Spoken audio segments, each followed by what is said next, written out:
विदिशा में दिन दहाड़े गुंडागर्दी का मामला सामने आया है। करीब 8 से 10 आरोपियों ने कलेक्ट्रेट और तहसील के नजदीक बने एक मकान की दीवारों को तोड़ दिया। घर में रखा सभी सामान और टी शर्ट भी तोड़ दिया। मुख्य चौराहे पर हुई इस घटना के बाद लोगों में सुरक्षा को लेकर संदेह बना हुआ है। जब अपराधी एसपी, कलेक्टर और तहसील के नजदीक वारदात को अंजाम देने से नहीं डर रहे, तो शहर के अन्य हिस्सों में आम जनता कितनी सुरक्षित होगी। तहसील परिसर के नजदीक धीरेन्द्र चिराड़ का मकान है, जो खनिज विभाग में नौकरी करते हैं। शहर का मुख्य चौराहा होने के चलते मकान और खाली पड़ी जमीन की कीमतें करोड़ों में हैं। धीरेन्द्र का आरोप है कि राजनीति से जुड़े विदिशा के कुछ दबंग लोग लंबे समय से इनके मकान पर कब्जा करने की फिराक में हैं। आरोपी प्लानिंग कर पहले पति पत्नी को घर के बाहर ले गए और इस दौरान कुछ गुंडों ने उनके मकान पर हथौड़ों से हमला बोल दिया।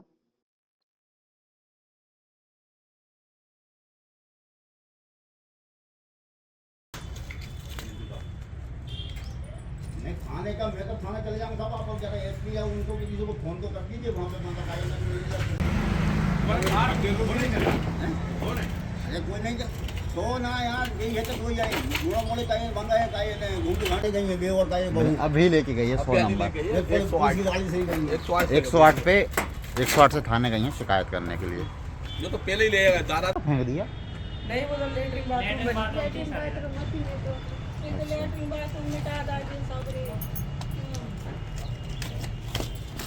ईदगाह चौराहे पे एक मकान तोड़े थे, मकान कुछ लोगों ने मकान तोड़ा है। ये अभी पुलिस को सूचना मिली थी कि ईदगाह चौराहे पे धीरेन्द्र चढ़ार हैं, उनका मकान तोड़ दिया गया है। तत्काल सूचना पर पुलिस मौके पे आई है, क्योंकि अभी किस वजह से तोड़ा गया और क्या कारण है और किस कारणों से ये तोड़ा गया है, इसकी संबंधित जांच की जाएगी। जांच के बाद आगे हम कार्रवाई करेंगे। मेरा धीरेन्द्र चढ़ार, ईदगाह चौराहा, विदिशा। क्या हुआ ये साहब हमें पता नहीं है। हम तो थाने गए थे रिपोर्ट करवे। एक हेड साहब आए थे हमारे घर। एक जना कोई पत्थर फेंक गया 2-3 दिन पहले, तो हमने कि चलो रिपोर्ट करें आए। तो रिपोर्ट करे मियाँ बीबी दो ही चले गए। जब तक साहब आध घंटा में उनने हमारा जो पूरा घर ही पटक दा। कौन लोग हो सकते हैं, क्या लगता है? अरे साहब अब हमने देखो ही नहीं साहब। हला नेता लोग हैं जो हमारे पीछे पड़े हैं, हमारा घर गिरा रहे हैं। नेता पड़े? अब वो एक तो वो है वरुण मलिक ने हमें धमकी दी थी। एक आदमी भेजा तो मेरे काज वो मार के भी गा तो 2 डंडा मार गा तो मोए। इसके बाद एक कोई दुबे जी हैं, उनका नाम याद नहीं है, वो भी उनने कही थी घर छोड़ना पड़ेगा तुम्हें। इसके बाद एक जन और आओ तो हमारे पास आप धमकी देवे। अब हम तो जाने नहीं है। एक शर्मा जी हैं, कोई भी आए थे। कौन शर्मा जी? अब नाम समझ में नहीं आ साहब। कहला मैंने जी कौन है? कहले जी शर्मा जी हैंगे, नेता हैं जी। बस यही। अच्छा, ये आपके मकान का और ये जमीन का क्या विवाद चल रहा है? क्या हमारा साहब हमारे पिताजी के नाम जमीन थी, नहर में चली गई। नहर वालों से लिखवा के हमने यहाँ पे मकान बना लिया था।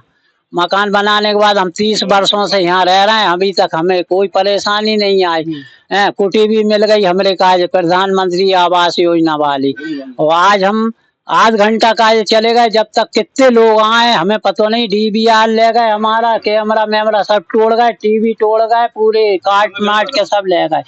पूरी टीवी ले गए और सब काट पीट के घर को सामान भी ले गए, उठा के कार में ले गए, हमें पता ही नहीं। और गोदरेज की अलमारी भी खोली है, वो उसमें से सामान ले गए निकाल के। अरे ये जमीन किसकी है? मतलब ये जमीन क्यों हो रहा है? कुछ क्या पता साहब, हमें पल नहीं। हमारे पिताजी की जमीन है, हमें ये मालूम है। हम रह रहे हैं जहाँ में, हमें 30 वर्ष हो गई, आज तक हमें कोई परेशानी। और हमें कुटी भी मिल गई साहब इसी पे। क्या मामला है? नहर का मामला ये था, नहर में चली गई थी हमारी जगह 40 बाई 50-60।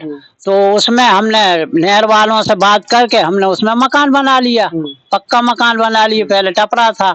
इसके बाद जब से हम रह रहे हैं अभी तक हमें कोई परेशानी नहीं आई। अब ये नेता लोग ये लोग पीछे पड़ गए हमें भगाने के चक्कर में। जहाँ हमारा आज मकान तोड़ दिया, हम रिपोर्ट करवाए। पत्थर फेंक गए, 2 जने आए तो हम रिपोर्ट करने चले गए। रिपोर्ट करने गए, जब तक कपत कितने लोग पुलिस के पास गए थे? पुलिस के पास शिकायत करवे गए थे साहब। तो एक हेड साहब मिले हमारे काज। हेड साहब कहले अभी साहब नहीं है, फिर थोड़ी देर बाद आना। तो हम वहीं बैठे थे, अभी हाल आए। जब तक देखा तो हमारा मकान टूट गया।